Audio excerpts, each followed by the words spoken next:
آج اس کی قدر ہمیں محسوس ہو رہی ہے کہ اس میں بیٹھے ہوئے لوگ بڑے قدردان لوگ ہیں. ٹھیک ہے. اچھا مروت صاحب یہ بتا دیں کہ وکلاء چیف جسٹس اسلام آباد ہائی کورٹ جسٹس عامر فاروق کے استعفے کا مطالبہ کر رہے ہیں, آپ کیا کہنا چاہیں گے اس حوالے سے؟ میں چونکہ اس میں عامر فاروق صاحب پہ براہ راست الزامات عائد کیے ہیں کولیگ جج صاحبان نے, اور یہ کوئی لٹیگنٹ کی زبان نہیں ہے نہ کسی وکیل کی زبان ہے, یہ اسی ہائی کورٹ کے 6 جج صاحبان کی زبان ہے, یعنی اس ہائی کورٹ کی زبان ہے.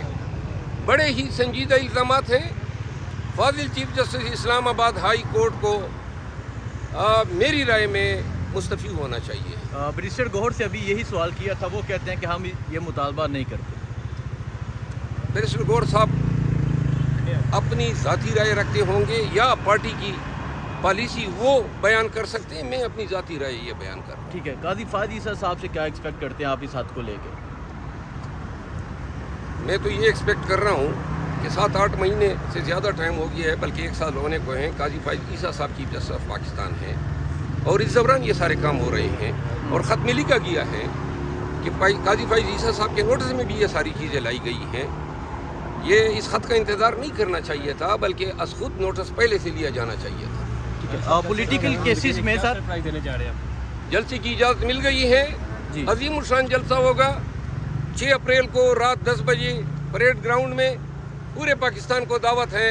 قیدی 804 کے لیے یہ احتجاج ہے, اور اس بوسیدہ نظام کے خلاف یہ احتجاج ہیں جن کی ایک شکل آپ نے اس خط سے دیکھ لی ہے, جو ہم 2 سالوں سے چیخ چیخ کے قوم کو بتا رہے تھے کہ ساری چیزیں کمپرومائز ہیں.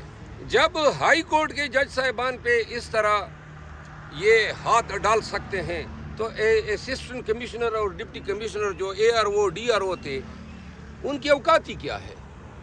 جو مینڈیٹ چوری ہوا ہے اس کی بھی تصدیق ہوتی ہے, جو خان کو سزائیں ہیں وہ بھی انویلیڈیٹ ہوتی ہیں, اور جو بریتیں ہیں نواز شریف فیملی کی وہ بھی انویلیڈیٹ ہوتے ہیں. اچھا سر, کمشنر صاحب نے بھی یہ بیان دیا تھا آروز کے حوالے سے کہ 70 ہزار سے, جی وہی تسلسل ہے, لیکن بعد میں وہ اپنے بیان سے بدل گئے تھے. سر دیکھیے جی, بات میں بیان ایک دفعہ آتا ہے جو اوریجنل اور فرسٹ ٹائم ہوتا ہے, ٹھیک ہے, اور اس کو دوبارہ اگر کنولوٹ یا پرورٹ یا پلوٹ کریں تو وہ جو سیکنڈ سٹیٹمنٹ ہوتا ہے. دیکھیے کمشنر جو ہیں اس کو پاگل کتے نے کاٹا تھا کہ اچھی بلی زندگی گزر رہی تھی, اچانک ضمیر کیا تو مجبور ہو کے چیخ اٹھا, اور اس نے کہا یہ ہوا ہے اور ہوا ہے. 13 حلقے ہیں پنڈی میں, ساری دنیا ووٹرز, تمام آزاد امیدوار, تمام پارٹیاں کہہ رہی ہے کہ یہ مینڈیٹ جو ہے PTI کا جو ہے اس پہ ڈاکہ ڈالا ہے, عوام کے مینڈیٹ پہ ڈاکہ. یہ بہت ہی سنگین جرم ہے. جج صاحبان نے پاکستان میں آئین کے خلاف غداری کی نشاندہی کی ہے, تو لہٰذا یہ ان سنگین الزامات کی روزانہ کی بنیاد پہ سماعت ہونی چاہیے. کب جان چھوٹے گی؟ ختم ہونے دو اس قصے کو.